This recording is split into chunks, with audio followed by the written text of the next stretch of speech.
कुंडली कवरधारी विठ्ठल श्री ज्ञानदेव तुकाराम प्रभु श्रीराम भगवान की जय कपिवर्य महारुद्र हनुमान की जय। श्री गणेशाय नमः। यानंतर भरे जयमिने कथाय काव्य पचुडामणे नगरा समीप सैन्यवतराने काय करीते पैधाले सकळ विलासी चुडा चक्र चुडामणे सिद्ध झाला गांधीव पाणी जो अनंत ब्रह्मांडाचा धनी तो चक्र पाणी संनिध। ग्रंथ करते श्री संत श्रीधर स्वामी या ठिकाणी सांगतायत दुदुंबी बरोबर युद्ध करण्यासाठी अर्जुन भगवान श्रीकृष्ण आणि हनुमान आपापल्या रथावरती बसलेले होते आणि दुदुंबीच्या समोर युद्धासाठी आले असं सांगतात। जो उडे शतयोजने सागर तो ध्वजा विजेत भोकार चंद्रहासादी द्रपवर आले सर्व युद्धासी। अहो जो हनुमंत याच्या पाठीमाग उडाला तो उडाला कपिंद्र उडाला समुद्र लंघोनी लंकेत गेला असा असणारा हनुमंत ध्वजावरती होता। भगवान श्रीकृष्ण सारथी होते आणि चंद्रहासादी सर्व असणारे राजे युद्धासाठी आले म्हणतात। झाले रणतुरंगाचे गदर तिन्ही दनालिले अंबर तो दैत्यसी नामादी विचार काय झाला अवधारा। रणतुरांचे आवाज झाले महाराज युद्धामध्ये जी वाद्य वाजत आहे त्याचा आवाज झाला दोन्ही ब्रह्मांडामध्ये त्या ठिकाणी वाजू लागला आणि दुदुंबीचं जे सैन्य होतं त्या दुदुंबीच्या सैन्यामध्ये काय विचार झाला ऐका म्हणतात। दुदुंबी निज रथावरी उभा राहुनी पाहे कटक शोभा तो अवचिता देखील पद्मनाभा जो कल्याण गाभा मूर्ती म्हणत।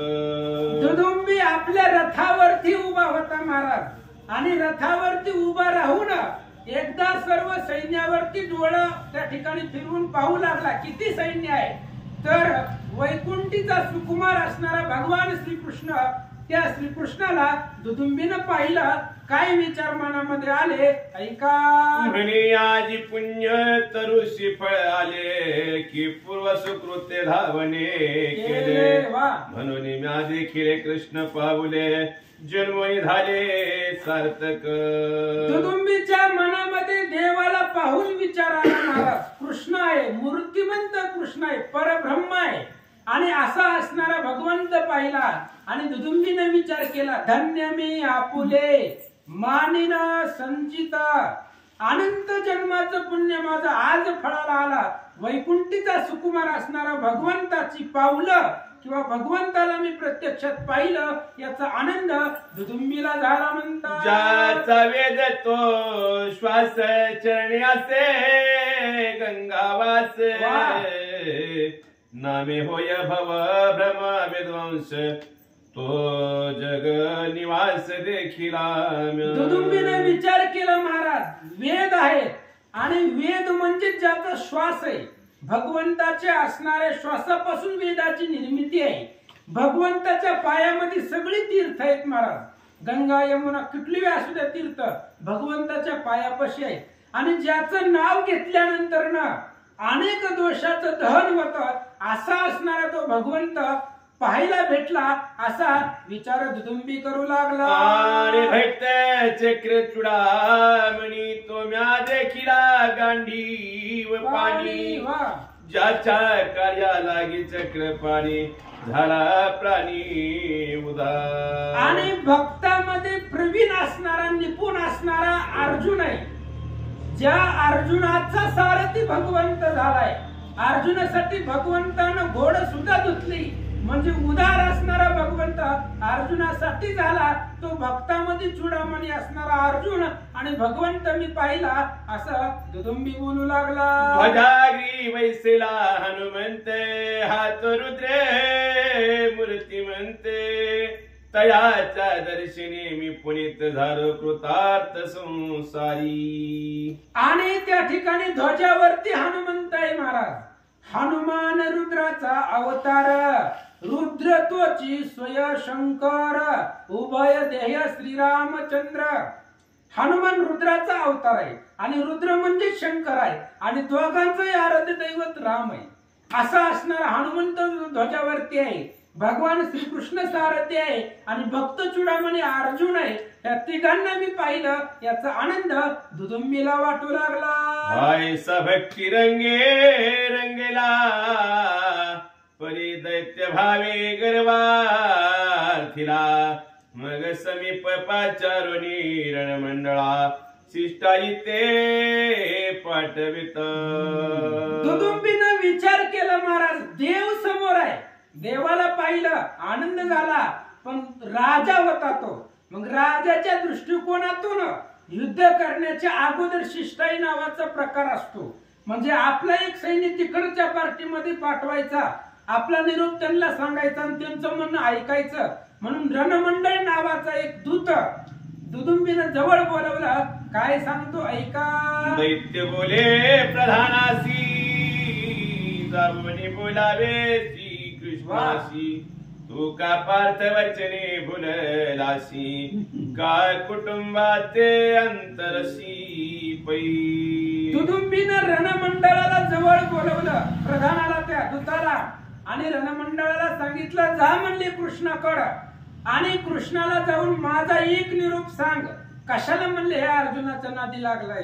हे अर्जुनानं जे केलंय सगळं, एवढं मोठं परिवार आहे तुझं, अथांग असणारं कुटुंब आहे, ते सगळं सोडून या अर्जुनाच्या संगतीने इथं का आला तर, असं निरोप रणमंडळाला दुदुंबी सांगू लागला. तुझसे बहुत गोत वेळा आणि 16 सहस्रे अबला, असं ते पुत्र कन्या तुझला म्हणून मजला कृपा आली. दुदुंबीनं रणमंडळाला सांगितलं की असं जाऊन कृष्णाला सांगायचं, बाबा तुझा परिवार खूप मोठा आहे, 16,108 फक्त तुला पत्नी आहे, अनेक तुला मुलं आहेत, नातू आहेत, पंतू आहेत, एवढा मोठा गोतावळा तुझा आहे. आणि तुला बघून मला तुझ्या कुटुंबाची चिंता वाटायली, म्हणून दया आली, म्हणून कृपा आली, असं तो दुदुंबी सांगू लागला. ऐकुनी माझा पुरुषार्थे, भळे पळतील कृष्ण पार्थ. ऐसा साधोनी कार्यार्थ शीघ्र येई प्रधाना. आणि दुदुंबीनं त्या प्रधानाला सांगितलं, प्रधाना माझ्या पुरुषार्थाचं तिथं वर्णन करायचं कुठं, कृष्णापाशी. आणि माझा पुरुषार्थ ऐकल्यानंतर ना हे युद्धामधून माघार घेतील किंवा मला घाबरतील, युद्ध रद्द करतील, असा काहीतरी उपाय तू करावा, असं दुदुंबी त्या रणमंडळाला सांगू लागला. बरवे म्हणो रणमंडळ, शीघ्र प्रवेशला परदळ. सैन्या माझी झाला कोलाळ दैत्याला म्हणून. आणि मग दुदुंबीचा निरोप घेतला रणमंडळानं. आणि दुदुंबीचा जो निरोप होता, शिष्टाई होती, तो शिष्टाई करण्यासाठी परदळामध्ये म्हणजे कृष्णाच्या दळामध्ये तो आला. त्याचा रथ आल्याबरोबर कृष्णाच्या सैनिकाला वाटलं दुदुंबीत आला की काय. सकळ सैन्य देखोनी डोळांतरी, रणमंडळ निवाला. नेत्री देखता वीरमंडळा, काही भियाला ते समयी. आणि एवढं अथांग सैन्य होतं महाराज कृष्णाचं, अफाट राजे होते, कृष्णाची मुलं होती, वृषकी, तू एवढं सर्व सैन्य त्याच्या डोळ्यानं पाहिलं. कोणी, रणमंडळानं एवढं अफाट सैन्य पाहिलं, थोडस घाबरला, आश्चर्य वाटलं, असं सांगतात. मग साष्टांग बंधो श्रीकृष्ण चरणे, त्यानंतर नमित नृपगण.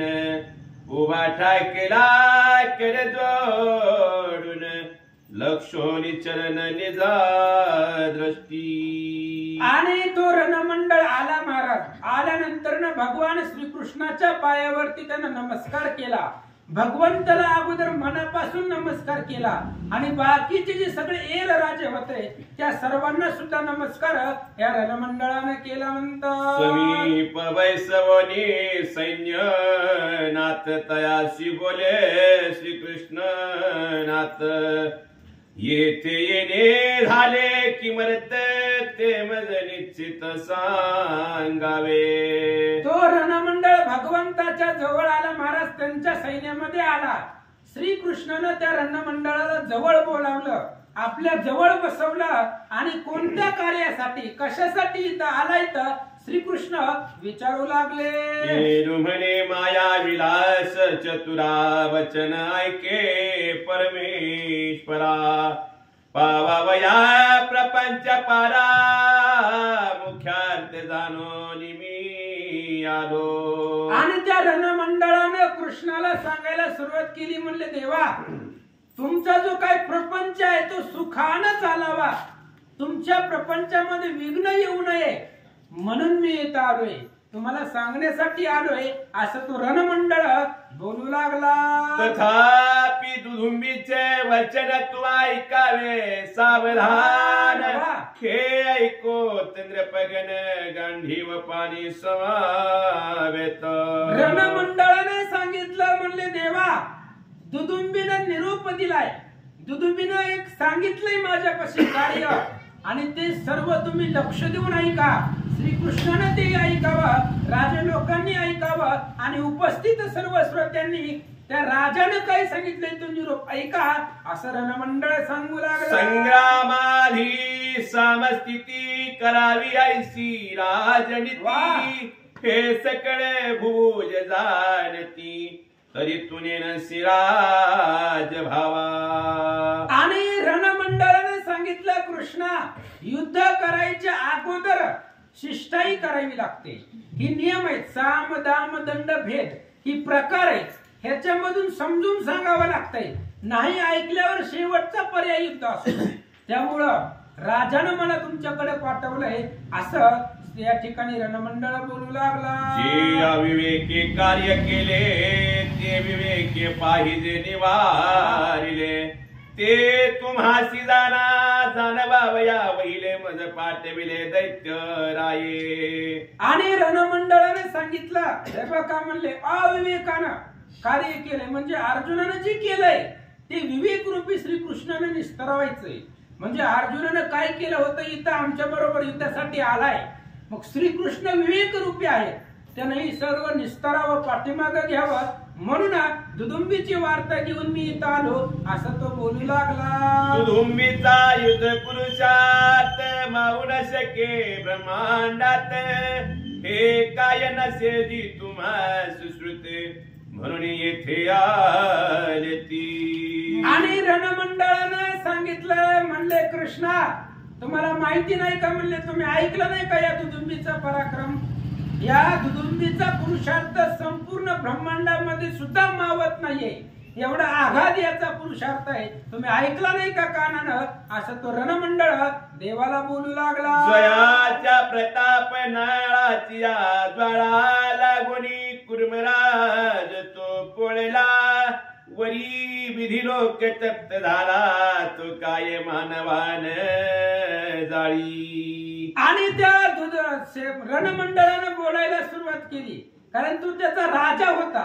आपल्या राजाची बाजू भक्कमपणे मांडायचं हीच प्रधानाचं कार्य असतं. आणि त्या प्रधानानं सांगायला सुरुवात केली, आमचा राजा तो दुदुंबी एवढा बलवान आहे, त्याच्या प्रतापाच्या तेजानं खाली कुर्माची सुद्धा पाठ फुलले आणि सत्य लोकांपर्यंत ब्रह्मदेव सुद्धा तप्त झालाय त्याच्या प्रतापाच्या तेजानं. मग तुम्ही तर माणसं आहे, तुम्हाला जाळायला काय उशीर लागणार आहे असं तो रणमंडळ देवाला बोलू लागला. या दुधुंबीचे ऐकता नाम उभाचे प्राण सोडी तयासी करावया संग्राम वीर जन्मराची पै नाही. अरे त्या दुदुंबीचं नाव जरी ऐकलं तरी यम सुद्धा थरथर कापतोय, यम सुद्धा घाबरतोय आणि मग त्या दुदुंबी बरोबर युद्ध करील असा वीर ह्या पृथ्वीवरती जन्मलाच नाही. झालाच नाही असं तो रणमंडळ कृष्णाला सांगू लागला.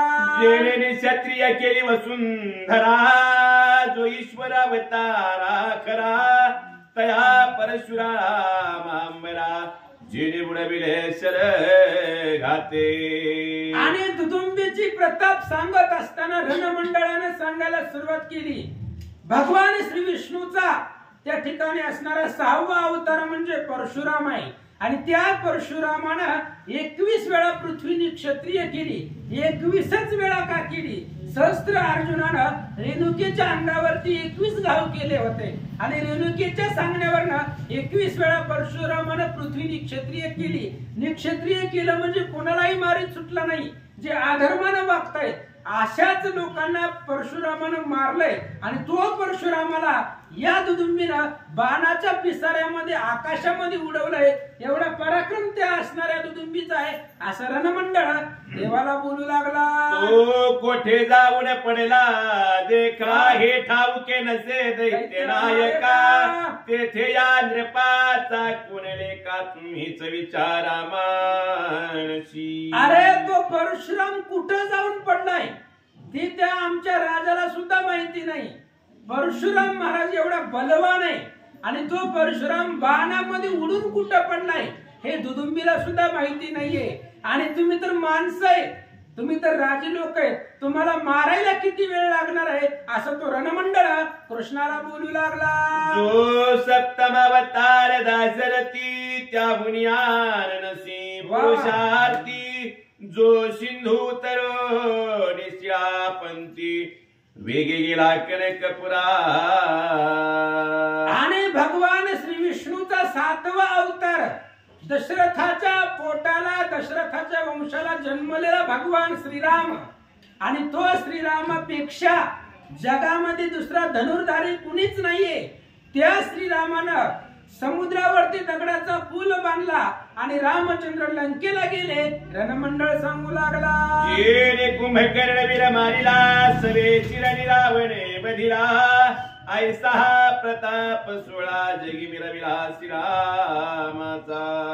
आणि ज्या कुंभकर्णाला, ज्या भगवान श्रीरामचंद्राने कुंभकर्णाला उभारी केलाय महाराज, आधी नाक कान कापून शीर कमळ जाण छेदिले असं कुंभकर्णाला श्रीरामचंद्रांनी मारलंय.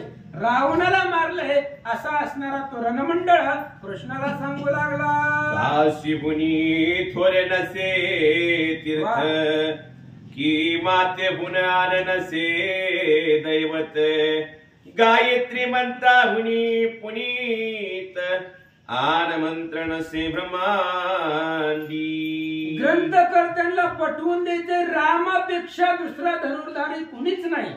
जसं काशीपेक्षा थोर तीर्थ नाहीये जगतामध्ये, आईसारखं दैवत नाहीये आणि अनेक मंत्र आहेत जगामध्ये, पण गायत्री मंत्रापेक्षा श्रेष्ठ दुसरा मंत्र नाही. तसं रामापेक्षा श्रेष्ठ दुसरा धनुर्धर नाही असं तो रणमंडळ कृष्णाला सांगू लागला. अन्न समान नसे दान, की व्रत नसे एकादशी समान, देवी दशरथ नंदन नाम समान, आणि नाही धनुर्धर.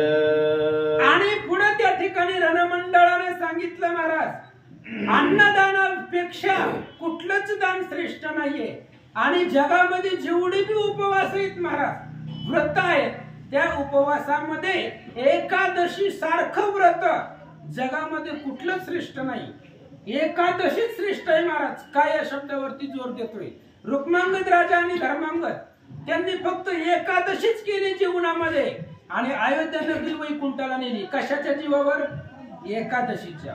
म्हणून जेवढे बी उपवास आहेत त्या उपवासामध्ये एकादशी सारखं श्रेष्ठ दुसरं व्रतच नाही. तसं या जेवढे बी जगामध्ये धनुर्धर आहेत श्रीरामचंद्रापेक्षा कुठलाच धनुर्धर श्रेष्ठ नाहीये असं सांगतात. या पुढे सिगे नचडे आन युद्ध, ऐसा श्रीरामचंद्र प्रसिद्ध, तेने ऐसाची केला अश्वमेघ, अश्व सोडिला प्रदक्षिणे. ज्या भगवान श्रीरामचंद्रा पुढे कुणालाच विजय मिळत नव्हता विजयाचं शिखर कुणी गाठतच नव्हतं असा असणारा श्रीराम प्रसिद्ध आहे, प्रतापवंत आहे, बलवान आहे. आणि त्या रामचंद्राने एकदा अश्वमेध यज्ञ मांडला होता असं सांगतात. होई फिरत फिरत तेथे येथे आला, देखोनी दैत्यनाथे धरीला. तो सोडवा बया श्रीराम आला, सोडून दीक्षा बंधुशी. भगवान श्रीरामचंद्रांनी अश्वमेध यज्ञ केला ही दुदुंबीने त्याला सांगायला लावलं नव्हतं महाराज. लोक मनाचं बी चार गोष्टी आगाव सांगत असते. ही दुदुंबीने सांगितलं नव्हतं सांगायला, पण त्या असणाऱ्या रणमंडळाने सांगायला सुरुवात केली. ते भगवान श्रीरामचंद्रांनी अश्वमेध यज्ञ केला, घोडा पृथ्वी प्रदक्षिणेला सोडला आणि तो घोडा फिरत फिरत इथं आला. आल्यानंतर आमच्या राजाने धरला. त्यावेळेस भगवान श्रीरामचंद्रांनी जी काही दीक्षा घेतली होती युद्ध न करायची, ती दीक्षा सोडली आणि युद्धासाठी निघाले म्हणतात. मग युद्ध करावयाचा समय, जाणून दैत्य धाडीला विधी तनय. हे भरव्या परितोर हुराय, मुनी वचने बोधला. आणि मग भगवान श्रीरामचंद्रांना राग आला आणि स्वतःचा असणारा यज्ञाचा घोडा सोडवण्यासाठी रामचंद्र युद्धाला निघणार. युद्धाचा समय लक्षात घेतल्यानंतर ना मग त्या दुदुंबीनं ब्रह्मदेवाचा जो मुलगा आहे नारद महाराज, त्या नारद महाराजाला पाठवलं. नारद महाराज रामाकडे आले आणि रामाला विनीततेनं नारदांनी बोध केला असं सांगतात. मने श्रीरामा त्रैलोक्यनाथा, तुझा अनिवार्य पुरुषार्था. परी तो सर्व ही होईल व्रता, या दुदुंबीसी भीरता. आता ही नारद महाराज सांगतायत. महाराज नारद महाराज स्वतःच्या मनाने सांगत नाही, दुदुंबीच्या धाकाने सांगतात. लक्षात येतो अर्थ. नारद महाराजाला सुद्धा माहित आहे रामापेक्षा श्रेष्ठ जगामध्ये कोणीच नाही, पण दुदुंबीनं पाठवलंय आणि दुदुंबीचा निरोप आहे. म्हणून नारद महाराज सांगू लागले, भगवंता अफाट पराक्रम तुम्ही केलाय.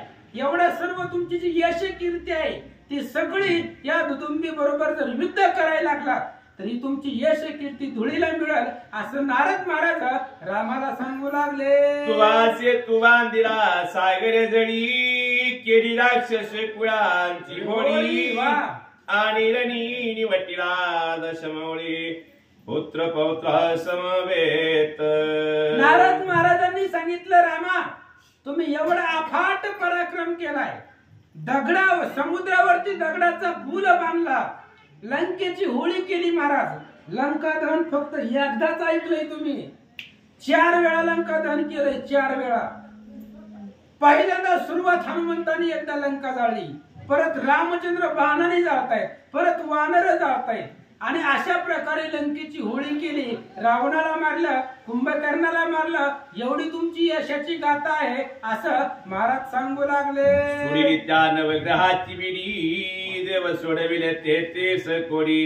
आयसी जी जयश्रीची उडी, हात मोडी लक्षणार्थे. नारद महाराजांनी सांगितलं, रामा एवढा तुमचा पुरुषार्थ आहे आणि तुम्ही विजयाची गुढी उभावले. नवग्रहाची बेडी होती, नवग्रहाची करुणी पावटी. अग्निदूत से मळकटी, विघ्नहर घेऊन या काठी. रासबा पाठी राखण, एवढी कामं देवाला करावी लागत होती आणि अशी नवग्रहाची बेडी तुम्ही सोडले, यशाची गुढी उभारले. जर त्या दुदुंबी बरोबर युद्धाला गेलात तरी सगळं तुमच्या धुळीला मिळेल असं महाराज रामाला सांगू लागले. अग्नी सर्वाशी असे जाळीत, परी तो जळे होत असे शांत. तेवी तुझा सर्व हे पुरुषार्थ व्यर्थ करील हा दुदुंबी. नारद महाराजांनी सांगितलं, रामा अग्नी सगळ्याला जाळतो. अग्नीचा गुणच आहे दाहकत्व, तेज. त्यामुळे तो सगळ्याला जाळतो, पण जिथं पाणी येईल तिथं अग्नी शांत होतो. म्हणजे पाण्यानं अग्नी संपतो, विझतो. तसं तुमची एवढी यशाची गाथा आहे. दुदुंबी बरोबर जर युद्धाला गेलात तर सगळं तुमचं यश कीर्ती धुळीला मिळेल असं नारद महाराज रामाला सांगतात. जरी विशेष प्रबळ असे व्याळ, परी तो भीत आहे पाहता नकुळ. देवी हा दैत्यराज महाबळ, हे तुझा नशी स्वामिया.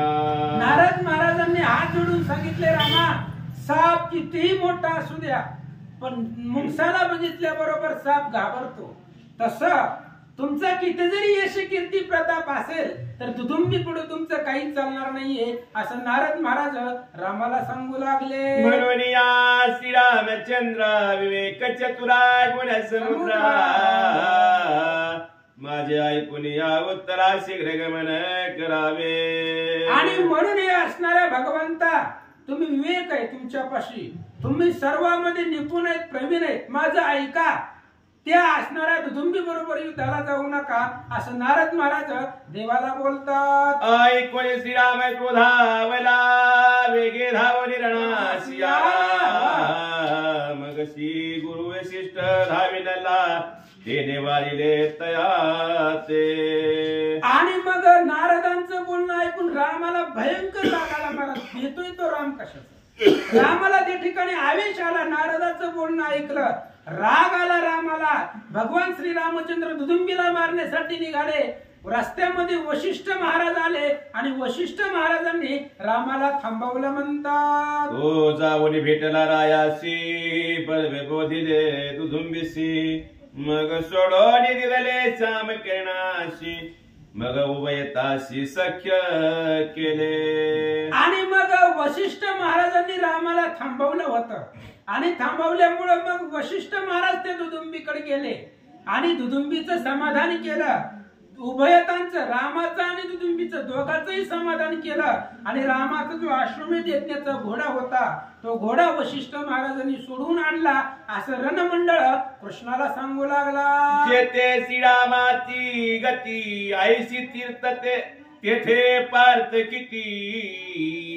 ऐसे जाणून श्रीपती विचार चित्ते करावा. महाराज हनुमंत बी ऐकत आहे बरं. ही रणमंडळानं सांगितलेलं सगळे ऐकत होते.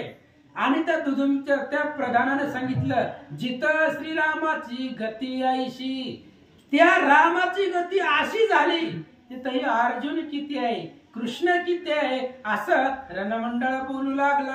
आमचा पूज्य होशी म्हणून सांगतो हिताची.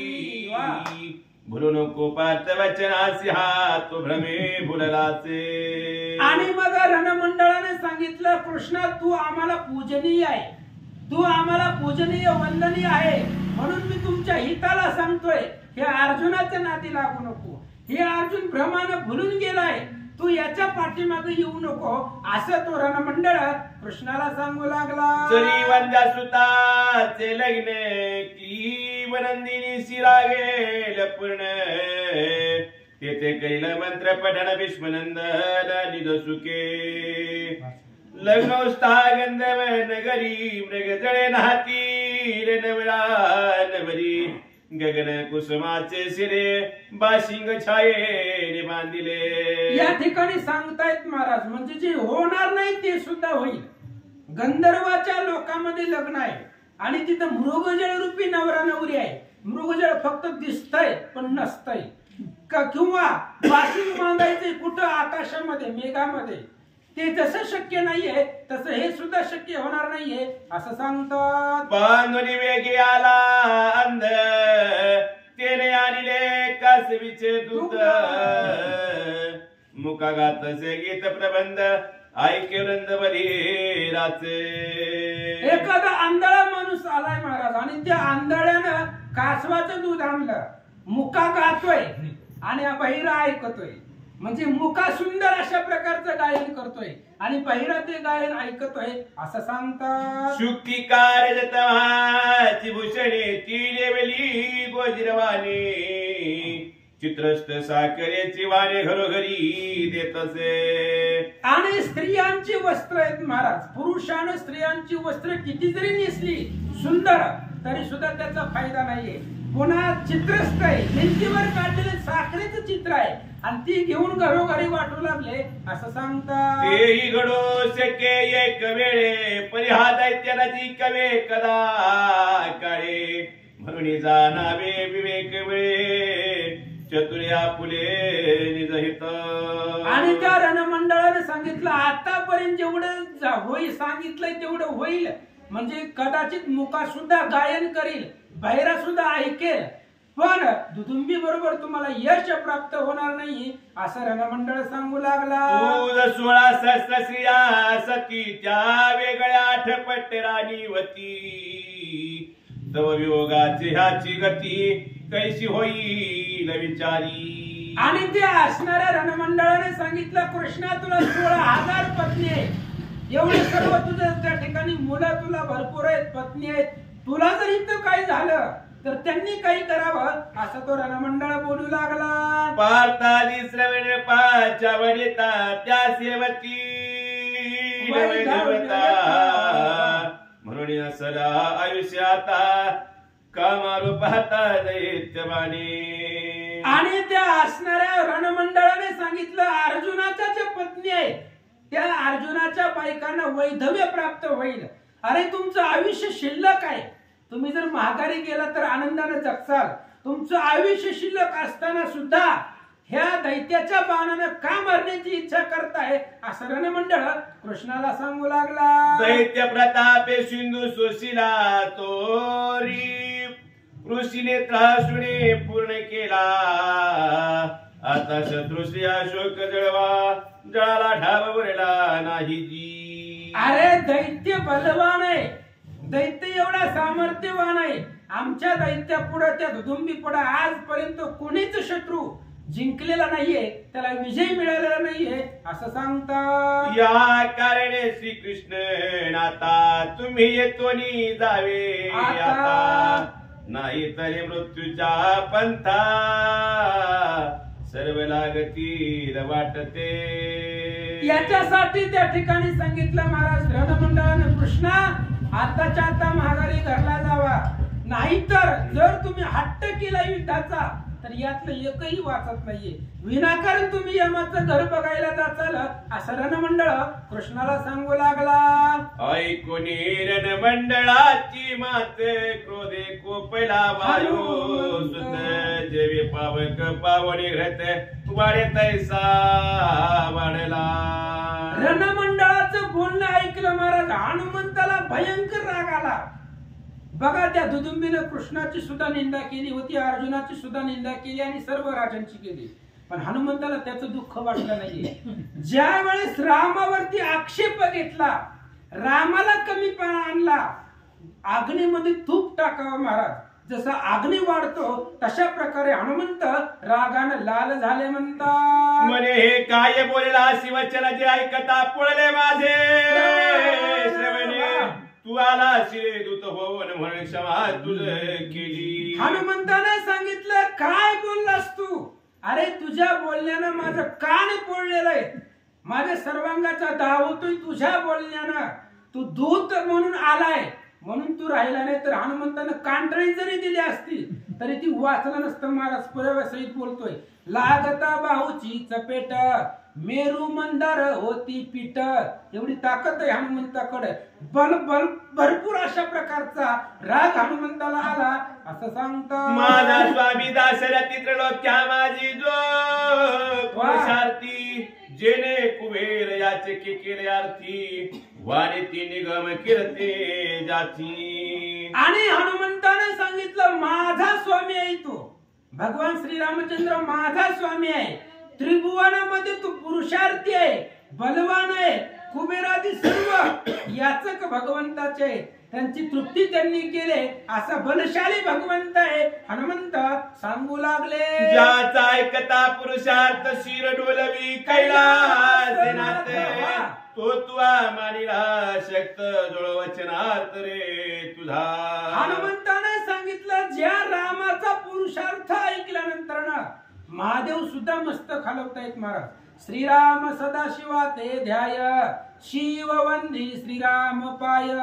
महादेव सुद्धा पहाटेपासून ज्याचं भजन करतायत तो राम आहे, आणि त्या रामाला तू आशक्त मानलाय, त्या रामाला तू कमीपणा आणलाय असं हनुमंत रणमंडळाला बोलता. तोच राम हा कृष्णनाथ त्याचे सेवेशी आहे पार्थ, या दोघाचा मी सेवक समर्थ, दाविन पुरुषार्थ दैत्यासी. हनुमंताने सांगितलं, तुला कळत नाही म्हणले, तोच रामकृष्ण आहे. जो राम आहे तोच कृष्ण आहे आणि कृष्ण आहे पार्थ आहे. कृष्ण आणि पार्थ, कृष्णाचा सेवक अर्जुन आहे आणि अर्जुनाचा सेवक मी आहे. हे तुझ्या लक्षामध्ये येत नाहीये. हनुमंत रणमंडळाला बोलता, जरी सागरे मातेला जळे प्रबळ तरी अगस्ती पुढे तो निर्बळ. जरी तिमिरे दाटले निराळ वारी तात्काळ अंशू माळी. अरे समुद्र किती जरी उसंबळला तरी आगस्ती पुढे समुद्राचं काहीच चालत नाही.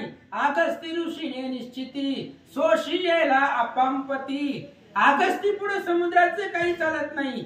अंधाराने जरी आभाळ बनून गेला, सूर्य उगवल्यानंतर अंधाराचं काही चालत नाहीये असं सांगतात. जरी शरीरासती थोरगिरी परिवज्र ज्याचे त्याचे चूर्ण करी. कुंजरा सारी थे थोर शरीरी ते लघु अंकुशे यावरिले. अरे पर्वत किती मोठा असू द्या आणि वज्र लहान असते, वज्र छोटस असतंय, पर्वत दीर्घ असते तरी सुद्धा वज्रानं पर्वताचा भुगा होतोय. हाती किती मोठा असू द्या महाराज, किती बलवान असू द्या, त्याच्या ते असतं वडायचं असतं का अंकुश, त्या अंकुशानं हत्तीला सुद्धा आकळता येतं असं या ठिकाणी बोलतात. देवीच लहान हे कृष्ण पार्थ लहान परी अगाध पुरुषार्थ.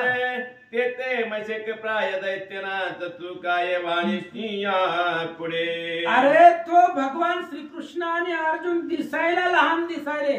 जेने बाळपणी खेळता खेळ दैत्य मारिले परम सबळ, तोही कृष्ण आहे महाराज. अहो क्रिकेट खेळायचं म्हणून चेंडू पाण्यात फेकला आणि तिथं जाऊन कालियाला मारलंय. कालियाला मारलं तेव्हा 6 वर्षाचा होता कृष्ण. दिसायला लहान दिसायले पण यांचा पुरुषार्थ आगाध आहे. हनुमंत रणमंडळाला बोलता, वाडी करून या पुच्छाची मोळी बांधली राक्षसाची. समुद्र जळी पुढे मिली साची ती ख्याती माझी नाये किले. अरे त्या कृष्ण आणि अर्जुनाचं जाऊ द्या, तुम्ही माझा पुरुषार्थ ऐकला नाहीये. अरे मी शेपटी अफाट वाढवली आहे आणि त्या शेपटीमध्ये राक्षसांचा गुंडाळा केलाय. 14,000 वनकर 80,000 किंकर फक्त माशांना नाश्ता म्हणून दिलाय. एवढे माझी ताकद तुला माहिती नाहीये. हनुमंतराय बोलतात, जे ते आपुल्या शरीरधारी करील दैत्य देहाची कांडोरी. त्यांच्या रक्तमासे निर्धारी देईल रणीभूत बळी. अरे ज्या दुदुंबीचं तू इथं वर्णन करायलाय त्या दुदुंबीच्या हाडाची कांडोरी करून टाकील मी. माझ्या प्रतापानं माझ्या शरीरानं सर्व राक्षसांचं मेदमांस भूतांना भक्षण करण्यासाठी देईल. हनुमंत बोलतात, असे वचन रणमंडळा जाऊन सांगितलो मिळा. शीघ्र यावे संग्रामाला विलंब सण करावा.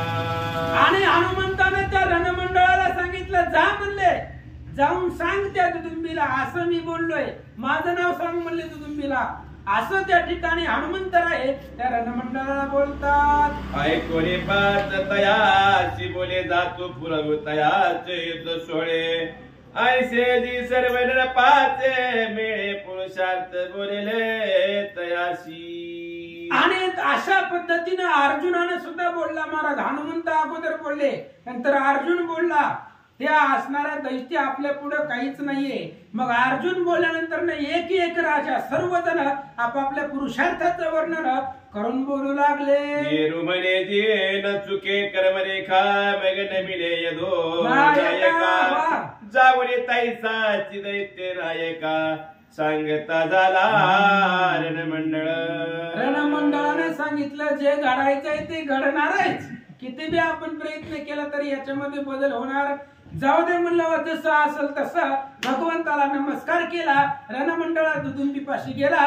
जे घडलं ते सगळं सांगितलं. म्हणतात ऐकता कोपला जेवी अग्नी घ्रते सिंचिला की भुजंग मदपदे ताळीला तैसा कोपला दैत्यनाथ. दैत्याला राग आला महाराज, अग्नीमध्ये तूप वातावं तसं तो त्या ठिकाणी रागानं पेटला असं सांगतात. ऐसे दशदळाधिपती पाचरणी बोले नृपती. तुम्ही भुवनी सावर चेते दळभार विहरचा आणि साठी करावे दळभार.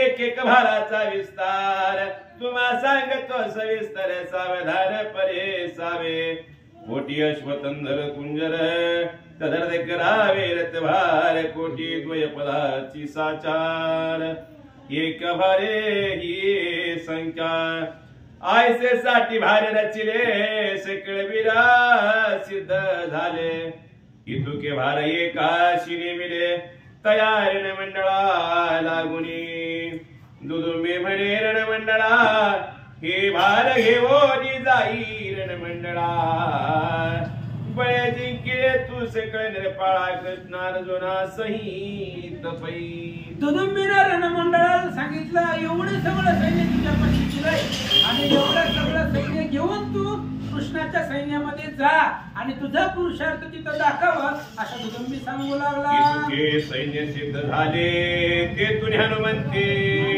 देखील मग विरा प्रति बोले आदरे दैत्य दळ भार लोटला आणि जेवढं बी दुदुंबीनं सैन्य पाठवलेलं होतं तो रणमंडळ सैन्य घेऊन येत होता हनुमंतानं पाहिलं आणि हनुमंतानं त्यांच्या सैन्याला सांगितलं दैत्यराज आला म्हणतात ओ पार्थ दळ ही सावध झाले बळे तया बरी लोटले रणतुरी आकाश दुमदुमले दोन्ही सैन्याचे दिये काळी हनुमंतानच काय सांगितलं हनुमंत ध्वजावर होते त्यांना दिसलं लांबून सैन्य आलेलं आपल्या सैन्याला हनुमंतानं सावध केलं अर्जुनाचं सैन्य सावध झालं अर्जुनानं सुद्धा अफाट सैन्य गोळा केलं युद्धाला निघाले सन्मुख ठेरी दोन्ही दळे नेणू महाकाळे मुख पसरले छत्रध्वज पताकी शोभले वरी पाहिले निज दृष्टी दोन्ही दळे सिद्ध झाले काळमुखाने ध्वज पसरावा अशा प्रकारचं दिसू लागलं वज्रागी शोभे पल्लवंगम रथा पुढे वैसला मेघश्याम रथी वैसला पार्थ विरोधम शोभाने वर्णवे तयार त्या रथाची शोभेचं वर्णन करता येत नाही ज्या रथावरती हनुमंत सारथी कृष्ण आणि मध्ये अर्जुन बसला मागे युद्ध झाली अपारे स्वये केले सती धनुधरे परी हे अनादिसे निर्धारे देश दिसोनी आले सकळासी पाठीमाग अफाट युद्ध झालं अनेक सैन्य पाहिलं पण असं सैन्य आणि असं युद्ध याच्या पाठीमाग झालं नाही म्हणतात आता दोन्ही दळ भार होईल रणालागी आदर तेथो निवीर रस सागरे मातीन थोर जानावा पुढच्या प्रसंगामध्ये आता दुदुंबीचं सैन्याचं आणि भगवान श्रीकृष्णाच्या सैन्याचं भयंकर युद्ध होणार आहे ऐका म्हणतात इति श्री धर्मा सुमेघ पुराण तर्कधाराम दुदुंब्याख्यान अगात षटस्मृताय गोळहा